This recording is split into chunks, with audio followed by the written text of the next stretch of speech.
ఇప్పుడు మీరు పాడిన పాటలో ఒక పదం వచ్చింది. ఆ పదాన్ని గుర్తు చేసుకోవటం. నీ దయ ఉన్న తొలగు భయాలు. అంతే కదా? అంటే అమ్మవారి దయ ఎవరికి కలుగు జయాలు. నీ దరినున్న. ఓకే. అమ్మవారి దగ్గరలో ఉంటే రెండు ప్రయోజనాలు కలుగుతాయి. ఒకటి శుభం కలుగుద్ది, రెండు భయం తొలగిద్ది. అంతేగా? ఒకటి శుభం కలుగుద్ది, రెండు భయం పోయిద్ది.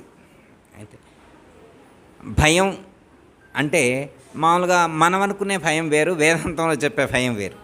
మళ్ళీ మనం అనుకునే శుభం వేరు, వేదాంతంలో ఆధ్యాత్మికంలో ఋషులు చెప్పేటువంటి అది వేరు, ఆ శుభం వేరు.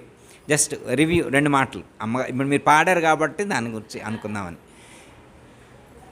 చిన్న ఎగ్జాంపుల్ చెప్తా, అది ఏమైనా సరిపోద్దాం, రివ్యూ చేసుకుందాం. ఒకళ్ళకి పెళ్ళైన తర్వాత సంతానం అందింది. ఫస్ట్ తల్లిదండ్రులకి ఆ పుట్టే బేబీ ఆరోగ్యంగా పుడతారో ఆరోగ్యంగా పుట్టరు అనే దాన్ని ఏమంటారు? మీరు ఏమంటారు? భయం అంటారా అనరా? ఒక ఆలోచన, అది ఒక రకమైనటువంటి అది భయం అన్నమాట. భయం అనేదానికి అది అర్థమైందమ్మా. పుట్టే బేబీ ఆరోగ్యంగా పుడతారో ఇక అందుకని ఆరోగ్యంగా పుట్టాలని పూజలు, మంత్రానుష్ఠానాలు, దాన ధర్మాలు ఇవి చేస్తారు. ఇక పుట్టిన తర్వాత ఎట్లా పెరుగుతాడో ఏంటోనని అట్లా 3వ ఏడు వచ్చినా మాట్లాడట్లా. కొంతమంది 12వ నెలనే మాట్లాడుతున్నారు.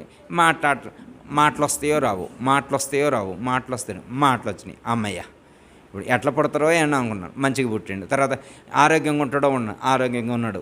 ఇప్పుడు మాటలు వస్తాయో రావు, మాటలు వచ్చినాయి. అమ్మాయి పర్లేదు. మళ్ళీ తర్వాత స్కూల్కి వెళ్తారో వెళ్ళిండు. అమ్మ పర్లేదు, వెళ్ళండి. చదువు వచ్చిద్దో రాదో, చదువు వచ్చింది. మళ్ళీ తర్వాత కాలేజీలో సీట్ వచ్చిద్దో రాదో, సీట్ వచ్చింది. అమ్మయ్య. ఉద్యోగం వచ్చిద్దో రాదో, ఉద్యోగం వచ్చింది. భయం అన్నమాట. ఉద్యోగం వచ్చింది, పర్లేదు, ఉద్యోగం వచ్చింది పిల్లగాడు. పెళ్ళయిద్దో కాదో, పెళ్ళయింది. ఆమె పర్లేదు, పెళ్ళి. అప్పుడే కదా మంచి కోడలు వచ్చిద్దో రాదో, మంచి కోడలే వచ్చింది. మంచి కోడలు వండి పెడుతుంది, తను తిని పెడుతుంది. ఏం మాట్లాడకుండా తను తింటుంది, మంచిగా వండి పెడుతుంది. ఇంక అంతకంటే భాగ్యం ఏముందమ్మా? తింటున్నారు. తర్వాత ఇల్లు కొనుక్కుంటాడో లేదు, ఇల్లు కొనుక్కున్నాడు. కారు కొంటాడో లేదో, కారు కొనడు. మళ్ళా వాళ్ళ పిల్లగాళ్ళు కూడా సంతానం అందిద్దో లేదు, సంతానం అందింది. తర్వాత వృద్ధాప్యంలో మరి ఆ పుట్టిన పిల్లగాడు చూస్తూనే ఉండు. అర్థం అంటే పుట్టిన కాడి నుంచి మరణించేటువంటి చివరి క్షణం వరకు కూడా ప్రతి మనిషికి కూడా అనేక రకాలైనటువంటి భయాలు వెంటాడుతూ ఉంటాయి. ఏం జరుగుద్దో అనేటువంటి నిరంతరం కూడా అదే తపనలో ఉంటాడు మనిషి. కాకపోతే దైవం ఎవరి పక్కనైతే ఉంటారో వాళ్ళు ఎలా భయపడాల్సినటువంటి అవసరం లేదు. ఎందుకంటే వాళ్ళు నమ్ముకున్నటువంటి దైవమే వాళ్ళను రక్షిస్తాడు. అందులో ఏమాత్రం కూడా సందేహం లేదు. నమ్మకం ప్రధానం. మనం అంటారే పూర్తి విశ్వాసంతో, పూర్తి నమ్మకంతో పరమాత్మను మనం విశ్వసించి వారు చెప్పినటువంటి పద్ధతిగా మనం జీవించగలిగినప్పుడు మనకి భయం అనేది పోతుంది. ఇంకా లాస్ట్లో ఒక పెద్ద భయం చెప్తారు అమ్మగారు. పెద్ద భయం ఒకటి ఉంటుంది. ఈ చిన్న భయాలు, ఇవన్నీ చిన్న భయాలు. పెద్ద భయం ఏంటంటే హాస్పిటల్లో అడ్మిట్ అయ్యిండు. పెద్ద భయానికి ముందు ఏమవుతుంది? హాస్పిటల్లో అడ్మిట్ అయ్యిండు అంటే ఎందుకు? ఆయన తిరుగుతుండు, అది పట్టుకొని తాడు పట్టుకొని తిరుగుతుండు ఆయన. పేషెంట్ హాస్పిటల్లో అడ్మిట్ అయితే ఆయన తాడు పట్టుకొని తిరుగుతున్నాడు. దేనికి? యమపాశం. మరి శరీరం ఏడే ఉంటుందిగా, మరి దేన్ని తీసుకుపోతున్నా నేను బయటపడాలా? హార్ట్ ఏడే ఉండే, లంగ్స్ ఉండే, బ్రెయిన్ ఉండే, కిడ్నీ ఉండే, లివర్ ఉండే, మంచి కాళ్ళు, చేతులు, బ్రెయిన్, న్యూరో సిస్టమ్ అన్నీ ఏడే ఉండే కదా. ఏం పోయిద్దని ఇంకా బాధపడుతున్నావు నువ్వు? సులోచన గారు అన్నీ ఉన్నాయా లేవా? ఏమన్నా ఎత్తకపోతున్నాడా ఆయన? పొయ్యి ఆయన ఆ తాడు పట్టుకొని తిరిగే ఈయన ఏమన్నా దేశపోతున్నాడా? ఏం దేశపోవట్లేగా. మనం అనుకున్నవన్నీ ఏడే ఉంచే. మన ఇల్లు ఏమైనా కదిలిస్తున్నాడా? మనం సంపాదించిన బంగారం ఏమైనా కదిలిస్తున్నాడా? బ్యాంక్ బ్యాలెన్స్ ఏమైనా తగ్గుతుందా? ఏం తగ్గట్లేదు కదా. బంగారం తగ్గట్లా, డబ్బులు తగ్గట్లా, ఇల్లు కదలట్లా, ప్లాట్లు కదలట్లా, చుట్టాలు కదలట్లా, అందరూ బాగానే ఉన్నారు. నువ్వు కూడా బాగానే ఉన్నావు. కిడ్నీ అంతే ఉంది, బ్రెయిన్ అంతే ఉంది, హార్ట్ అంతే ఉంది, లంగ్స్ అంతే ఉన్నాయి, లివర్ అంతే ఉన్నాయి, కాళ్ళు చేతులు అన్నీ అంతే ఉన్నాయి, కళ్ళు అంతే ఉన్నాయి, అన్నీ అంతే ఉంటాయి. మరి ఇక నువ్వు దేనికోసం బాధపడుతున్నావు? ఏం పోతుందని ఇప్పుడు నేను ఏడ్చేది? ఇక మంత్రం ఓం త్ర్యంబకం యజామహే సుగంధిం పుష్టివర్ధనం ఉర్వారకం వందనాథ్ మృత్యోర్ముక్షేమామృత మంత్రం చుట్టాలని చెప్పిండు. మన ఫ్యామిలీ గ్రూప్లో పెట్టండి అన్న మంత్రం చదవండి. ఇక చుట్టాలందరూ రోజుకు 1000 సార్లు చదువుతున్నారు మంత్రం. ఎందుకు? తాడు పట్టుకొని వచ్చేవాడు రాకుండా. ఇప్పుడు తాడు పట్టుకునేవాడు తాడు వేసినా కానీ వీళ్ళందరూ చదివే చదువుడికి ఎనర్జీకి తాడు వెనక్కి పోవాలని పోయిద్దా? ఇప్పుడు ఇంతకీ మరి ఆయన దేశం పోయేది దేన్ని? ఏం దేశపోతారో నాకేం తెలుసు, మీరు చెప్పాలా. ఇప్పుడు మనం ఉంటాం కదా, పోతే మనకి తెలుస్తుంది ఏం దేశపోతారో. ఇప్పుడు పోయి దొంగతనం జరిగిందనుకో చెక్ చేస్తారు, ఇంట్లో ఏమేమి ఉన్నాయి ఏమేమి పోయినాయి అని చెక్ చేస్తారు. చెయ్యరా? తర్వాత ఈ పోయినాయి అండి అని కంప్లైంట్లో రాస్తారుగా అమ్మ. అలాగే ఇప్పుడు ఒకళ్ళ డెత్ అయిందనుకో, ఒకళ్ళకి డెత్ జరిగిందనుకో అమ్మ. డెత్ జరిగితే ఇప్పుడు ఉన్నోడు చెప్పాలా పోయినోడు చెప్పాలా ఏమేమి పోయినాయి అనేది? ఇప్పుడు యమధర్మరాజు ఎత్తుకొని పోతారు కదా, ఆయన ఏమేమి ఎత్తకపోయిండో యమధర్మరాజు చెప్పాలా లేకపోతే ఇక్కడ ఉన్నోళ్ళు చెప్పాలా ఏమేమి పోయినాయి అన్నది? అమ్మ ఇప్పుడు ఎక్కడున్నాయని చెప్పాలి ఏమేమి పోయినాయి అన్నది. ఇంత అప్పుడు ఆయనకు బాగా ఇష్టమైనటువంటి మెగాస్టార్ చిరంజీవి పాట పెట్టారు, ఇప్పుడు కదలట్లా. ఇంతకుముందు ఆ పాట వింటేనే హాస్పిటల్లో ఉండి కూడా కాళ్ళు చేతులు ఆడిస్తుండవు. ఇప్పుడు ఆ పాట పెట్టినా కదలట్లా. అంటే ఏదో సంథింగ్ పోయింది. అర్థమైందమ్మా? ఆయనకి బిర్యానీ అంటే ఇష్టం. బిర్యానీ మంచిగా అక్కడ ప్రిపేర్ చేస్తున్నారు. ఇంతకుముందు ఆ వాసన అంటే అన్ని పనులు వదులుకొని వచ్చి కూర్చునేవాడు. ఇప్పుడు ఆ వాసన వచ్చింది అయినా కానీ కదలట్లేదు. అంటే సంథింగ్ ఆ వాసన చూసేది కూడా పోయింది. ఏదో మ్యూజిక్ తినేది పోయింది. ఆయనకి బాగా ఇష్టమైనటువంటి డ్రెస్ తీసుకొచ్చి చూపెట్టారు. ఇగో చూడు అన్నారు లేవట్లా. ఆయనకు మనవడంటే చాలా ఇష్టం. మనవడిని పిలిపించారు, అక్కడ నిల్చోబెట్టి చూడు ఇగో మీ మనవడు వచ్చిన కదలట్లేదు. అంటే ఏది పోయింది ఉంటుంది అంటారు? ఇప్పుడు మరి వినేది లేదు, చూసేది లేదు, మాట్లాడేది లేదు, వాసన ఎరిగేది లేదు, ఏదో సంథింగ్ పోయింది. అది ఏం పోయిందో ఇప్పుడు మనం గుర్తించాలి. ఇప్పుడు మరి కిడ్నీలు ఉన్నాయా లేవా? హార్ట్ ఉందా లేదా? లివర్ ఇవన్నీ ఉన్నాయా లేవా? మరి ఇవన్నీ ఉన్నప్పుడు ఏం ఎత్తపోయి ఉంటాడు ఆయన? తాడేసుకుని అంటాడో, తాడేసిందంటే ఎత్తపోయినట్టు. దేన్ని ఎత్తపోయి ఉంటాడు ఆయన? ఆయనకేం పని అది ఎత్తపోవడానికి? మన వస్తువా? మందే అయింది అదేందండి మన వస్తువు ఎవరైనా ఎత్తకెళ్తే ఊరుకుంటామా? ఇప్పుడు సపోజు పుష్పం గారు 1 కేజీ బంగారం వాడు పెట్టుకొని కూర్చుందనుకో, ఎవరైనా ఎత్తపోతే ఊరుకుంటుందా? నా బంగారం అసలు నా బంగారం అంటవా అనవా? ఇప్పుడైతే అంటారు బంగారం అని. మీరు ఇప్పుడు ఆయన ఎత్తపోతే ఏం ఎత్తకపోయిండో కనుక్కొని ఆపండి. ఇప్పుడు ఆయన ఏం ఎత్తకపోతుందో మనం గుర్తించగలగాలి. అంటే మరణానికి జీవానికి, అంటే జీవించి ఉన్నదానికి మరణించేదానికి ఉన్న తేడా గుర్తించాలి ముందు సాధకుడు. అర్థమైందమ్మా? అది పుట్టుకోమన్నదనుకో ఇక అది అశుభం. ఆ ఇల్లు ఏమంటారు దాన్ని? ఏమంటారమ్మా? అశౌచం, అశుభం. మెయిన్ మైలు వచ్చింది వాళ్ళకి, మైలు వచ్చింది. మరి అంటొస్తే అమ్మ వాళ్ళు పూజ చేయకూడదా? అంటొచ్చిన వాళ్ళు పెళ్లి చేయకూడదా? అంటే శుభం చేయకూడదు. అంటే శుభం చేయకూడదంటే ఇప్పుడు వాళ్ళు అశుభంలో ఉన్నట్టు అర్థం. అంతే.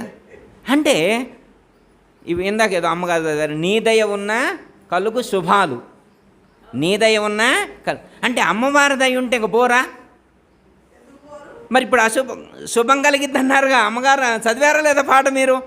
అయితే ఈసారి ఎక్కడన్నా పోతారని తెలిస్తే అమ్మగారితో పాట పాడేయాల, శుభం కలిగిద్ది. అంటే అసలు ఆ పొయ్యేదే శుభమైన వస్తువు కదా, ఉన్నది అశుభం అవుతుందండి. అంటే అది వెళ్తే ఇది అశుభం అవుతుందంటే ఆ పొయ్యేదే కదా శుభకరమైనటువంటి వస్తువు, మంగళకరమైనటువంటి వస్తువు ఏది? అది. మంగళకరమైన వస్తువును పట్టుకుంటే నీకు అశుభం అనేటువంటిదే రాదు. ఆ మంగళకరమైనటువంటి వస్తువే దైవం. మంగళకరమైనటువంటి వస్తువే అమ్మవారు. మరి సర్వమంగళ మాంగళ్యే శివే సర్వార్థ సాధికే శరణ్యే త్రయంబకే దేవి నారాయణి నమోస్తుతే. చదువుతున్నారు అమ్మ. అంటే సర్వమంగళాలకు సర్వశుభాలకు మూలమైనటువంటిది అమ్మవారు, దేవి స్వరూపం లేదా దేవతా స్వరూపం. మరి ఆ స్వరూపాన్ని పట్టుకున్నటువంటి వాడికి శుభం కలుగుద్ది. ఆ స్వరూపం పోతే కదా అశుభం. మరి ఆ స్వరూపం ఎక్కడుంది ఇప్పుడు యమధర్మరాజు తీసుకుపోయేది ఆ స్వరూపాన్ని అయితే కాదుగా. ఆయనకు దాంతో పని లేదుగా, ఆ స్వరూపంతో పని లేదుగా. అసలు తీసుకెళ్ళగలుగుతాడా యమధర్మరాజు? యమధర్మరాజు అనే ఆయన ఉండి ఆయన తాడేసి ఇందులో ఉన్న శుభాన్ని తీసుకొని వెళ్ళగలడమ్మా? వెళ్ళలేడు. అందుకనే యమధర్మరాజును భయపెట్టే పవరు ఎవరు? ఇక ఏ స్వామి అయినా ఎంతమంది స్వాములు లేరు? పరమేశ్వరుడు, శ్రీమన్నారాయణుడు, వీళ్ళంతా కూడా అలాంటి శక్తి స్వరూపాలే. అంటే మరి ఆ దేవుళ్ళు ఎక్కడుంటారు? మనం ఎప్పుడైనా కావాలంటే ఫోన్ చేయాలా? ఇప్పుడు సపోజ్ మనకి ప్రాబ్లం వచ్చిందనుకో, యమధర్మరాజు వస్తుందని చెప్పారు అనుకో, మరి ఇప్పుడు అమ్మగారు ఏదో పేరు చెప్పారు కదా, ఆ దేవునితో కాంటాక్ట్ అవ్వాలంటే ఏమంటే ఫోన్ చేయాలి కదా, రమ్మని చేయాలా వద్దా? పుష్పగారు ఆయన రావాలిగా. ఇప్పుడు ఒక ఆయనకి హెల్త్ ప్రాబ్లం వచ్చింది, డాక్టర్ని పిలవాలా వద్దా? ఇప్పుడు ఈయనకు కూడా ఈ అశుభం వచ్చే పరిస్థితి వచ్చింది, ఎమ్మటే శుభాన్ని ఇచ్చాయని కనుక్కోవాలి కదా, ఆయన ఫోన్ చేయాలి కదా. ఆయన ఏ ఊరిలో ఉంటాడు? ఇందానే చెప్పారు అంతటా ఉంటాడన్నారు. ఇందాక ఏమన్నారు అమ్మగారు? ఏమన్నారు మీరు? అంతటా శుభాన్ని ఇచ్చే ఆయన అంతటా ఉన్నాడు. రెండు ఆయనేనా? అరే అంటే ఆ జ్ఞానం కలిగినటువంటి వారికి అశుభం అనేటువంటిది ఎక్కడుంది? అసలు అశుభం అనేటువంటిది ఎక్కడుంది? అంటే జ్ఞానమే శుభమై ఉన్నది. ఎవరు జ్ఞానాన్ని పొందుతారో వారికి శుభం కలుగుతుంది. ఎవరికి అంటే మనకు వేదాంతంలో ఒక్క మాట చెప్తారు అమ్మగారు, టీ వచ్చే లోపల గుర్తేస్తారు. మీకు ఏం ప్రాబ్లం ఏం లేదుగా? టీ వచ్చిందాక వందే మహాభయహరం గురురాజమంత్రం అన్నారు. వందే మహాభయహరం గురురాజమంత్రం. మనకి మంత్రం చెప్పేప్పుడమ్మా సద్గురు మంత్రాన్ని అనుష్ఠానం చేయాలంటారు. పుస్తకాల్లో చూసి మంత్రం చదవద్దని చెప్పారు. మంత్రాన్ని పుస్తకాల్లో చూసి చదవద్దు. గురుముఖత ఆ ఉపదేశాన్ని పొందిన తర్వాత మంత్ర నియమాలను గుర్తించి ఆ గురువు చెప్పిన పద్ధతిగా మంత్ర అనుష్ఠానం చేసుకోవాలి అని చెప్పారు. ఒక మంత్రం గురించి చెప్తారు. ఇది పరమేశ్వరుడు పార్వతీదేవికి చెప్పారు మంత్రం యొక్క గొప్పదనాన్ని గురించి. ఎవరు? పరమేశ్వరుడు పార్వతీదేవికి మంత్రం యొక్క గొప్పదనాన్ని గురించి చెప్పారు. గురువు ఉపదేశించేటువంటి మంత్రం ఎంత గొప్పది అనే దానికి చెప్తారు. సంసార సాగర సముద్ధరణైక మంత్రం, బ్రహ్మాది దేవ ముని పూజిత సిద్ధ మంత్రం, దారిద్ర్య దుఃఖ భవరోగ వినాశ మంత్రం, వందే మహాభయహరం గురురాజ మంత్రం. 4 పాయింట్లు చెప్పారు. ఈ మంత్రం ఎంత గొప్పది అనేదానికి పరమేశ్వరుడు ఏమని చెప్తున్నా అంటే సంసారం అనేటువంటి సాగరం నుండి ఉద్ధరిస్తుంది. ఈ మంత్రం చదువుకుంటే సంసారం అనే సాగరం నుండి సంసారం అనే సాగరం నుంచి ఉద్ధరింపబడటానికి మంత్రం చదవాలమ్మా. ఒక ఆయన సంసారం అంటే భార్య పిల్లలేగా గురువు గారు, దానికి మంత్రం చదవటం ఎందుకంటే 10 లక్షలు వేసుకొని చెప్పకుండా ఇంట్లో చెప్పకుండా పోతే సరిపోయిద్దిగా, దానికి మంత్రాలు తంత్రాలు ఇవన్నీ ఎందుకు అన్నాడు. అర్థమైందమ్మా? అయితే సంసారం అంటే ఋషులు చెప్పినటువంటి సంసారం భార్య పిల్లలు ఇది కాదు. అర్థమైందమ్మా? మనసు ఇంద్రియాలతో కలిసి చేసేటువంటి వ్యవహారాన్ని సంసారం అన్నారు. ఇది అంతర్ సంసారం. భార్యా పిల్లల కుటుంబంతో ఉండేదాన్ని బాహ్య సంసారం. దాన్ని విడిచిపెట్టడానికి మంత్రాలు ఎందుకు, తంత్రాలు ఎందుకు, ధ్యానాలు ఎందుకు? 10 లక్షలు ఉండే చెప్పకుండా ఇంట్లో చెప్పకుండా పోతే అయిపోయా. అట్లా చెప్పకుండా హిమాలయాలకు పోయి బోడకుండా చేసుకొని ఏ గుహలోనో కూర్చుంటే ఎవరికి తెలుస్తుంది? అర్థమైందమ్మా? ఇంద్రియాలతో మనస్సు కలిసే వ్యవహారం ఏదైతే ఉన్నదో ఆ విషయాలతో కూడి ఉన్నటువంటి సంసారం నుండి మనల్ని ప్రొటెక్ట్ చేస్తాయి. ఓకే. బ్రహ్మాది దేవ ముని పూజిత సిద్ధ మంత్రం అన్నారు. ఇది బ్రహ్మేంద్రాది దేవతలు పట్టించారంట ఈ మంత్రాన్ని. మనుషులు పట్టించింది కాదు. ఇది ఎవరు పట్టించారు? బ్రహ్మేంద్రాది దేవతలందరూ కూడా అనుష్ఠానం చేసినటువంటి గొప్పదైనటువంటి మంత్రం. నాయనగారు కూడా ఒక మాట చెప్తారమ్మ. జనక సుఖ సాందీపులాదిగా మననము చేసిరివో మనస. జనక సుఖ సాందీపులాదిగా మననము చేసినివో మనస. మానక సద్గురు సేవలు చేసియు మననము చేయవేవో మనస. సద్గురు మంత్ర స్మరణము ఎప్పుడు స్మరించావేవో మనస. నిరతము మరువక నిలకడగలిగే గురిగలిగుండవేవో మనస. అంటే ఇది ఎంత గొప్ప మంత్రం అంటే బ్రహ్మ, విష్ణువు, ఈశ్వరుడు ఇంకా అనేకమైనటువంటి దేవతా సమూహం మొత్తం కూడా పఠన చేసినటువంటి, జపం చేసినటువంటి, అనుష్ఠానం చేసినటువంటి గొప్ప మంత్రం ఇది. ఇంకా అమ్మ మరి దేవతల అనుష్ఠానం చేసిన మంత్రం మంచిదేగా అమ్మ. సంసారం అనే సాగరం నుండి ఉద్ధరించేటువంటిది బ్రహ్మేంద్రాది దేవతలు అనుష్ఠానం చేసినటువంటి మంత్రం. దారిద్ర్య దుఃఖ భవరోగ వినాశ మంత్రం అంటే అనేకమైనటువంటి దరిద్రాలు అంటే లేదు అనేటువంటి స్థితి అయితే ఉంటుందో ఆ లేదు అనేటువంటి దాని నుంచి ఉద్ధరించేటువంటిది అన్నారు. ఇంకా లాస్ట్ లైన్ ఒకటేమ్మా, వందే మహాభయహనం గురురాజ మంత్రం. మహాభయాన్ని హరిస్తుందట. ఏ భయాన్ని? మహాభయం. మహాభయం అంటే ఏంటి? ఇందాక చెప్పుకున్నాక భయాలంటే అది కాదట. మహాభయం అంటే మరణ భయం. అంటే ఈ మంత్రం చదువుకునే వాళ్ళకి మరణ భయం ఉండదట. మరణం వస్తుంది కంపల్సరీ, మరణం అయితే వస్తుంది కానీ మరణ భయం ఉండదు. ఎంతమంది ఉంటారమ్మా? అది అది అగో మీరున్నారు, సంచి సర్దుకొని ఉన్నారు కాబట్టి అట్ట అంటున్నారు. మరి అందరు అంటారా? నీలమ్మ గారిని అనవనండి. నీలమ్మ గారు సంచి సర్దారా? మీరు కూడా కాదు, ఇంటికి పోవాలంటున్నారు. వాళ్ళ అమ్మాయి చెవిలో ఒక మాట చెప్పాలా? వాళ్ళ అమ్మాయి చెవిలో, రాధమ్మ గారు మీరు రెడీ అయినా ఇంటికాడ కొడుకుకి, కోడలకి, చిన్న కొడుక్కి, బిడ్డకి అన్నీ సర్దుకొని చెప్పాలి. ఇంకా అప్పులు, ఆదాలు అవన్నీ లెక్కలు అప్పచెప్పాలి. అవన్నీ అప్పచెప్పుకొని రెడీగా ఉండాలి. అప్పుడు రెడీ టు మూవ్ అంటాం. లేదా? ఓకేనా? రేపు పొద్దునైనా రేపు 8 రెడీ అయినా సంచి సర్దుకొని ఓ అమ్మాయి. అది పుష్పమ్మ గారు ఏమన్నా జీవన్ముక్త అంటే మనం ఎప్పుడో పోయాం కదా, ఇంకా మన మిగులుందా పోవడానికి. అది అంటే ఏది మరణించేది, ఏది జీవించేది అనేటువంటి జ్ఞానం కలిగినప్పుడు నేను అనేటువంటి ఆత్మ మరణించేది కాదు, ఈ శరీరం నశించేటువంటిది అది నాది కాదు అనేటువంటి జ్ఞానం దృఢమైనప్పుడు ఆ మరణ భయం అనేటువంటిది లేకుండా పోతుందని చెప్పారు. అదే మనకి శుభస్వరూపమైనటువంటిది. శుభము అంటే ఆత్మజ్ఞానం. ఆత్మజ్ఞానం ఎవరికైతే కలుగుతుందో వాళ్ళకి మరణం అనేటువంటి భయం ఉండదు. మరణం అనేటువంటి భయం ఉండదు. అంటే ఆ భయం తొలగిపోయింది.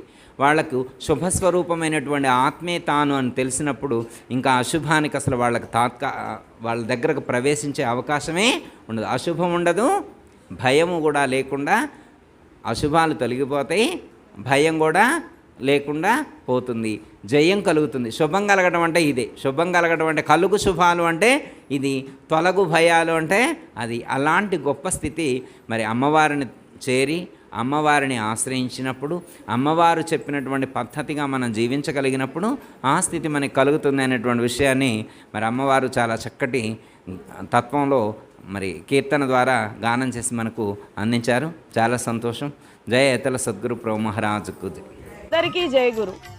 మరిన్ని ఆధ్యాత్మిక రహస్యాల కోసం అచల బోధ, ఆత్మబోధ, భగవద్గీత, అలాగే పండుగల్లో దాగిన అర్థాలు, అంతరార్థాల కోసం మరియు యోగము, ధ్యానము మొదలైన అనేక ఆధ్యాత్మిక తెలుగు ప్రవచనాల కోసం క్రింద ఉన్నటువంటి రెడ్ కలర్ సబ్స్క్రైబ్ బటన్ను క్లిక్ చేయండి.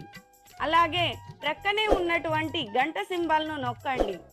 అలాగే ఈ వీడియో మీకు నచ్చినట్లయితే లైక్ చేయండి మరియు షేర్ చేయండి. జై గురు.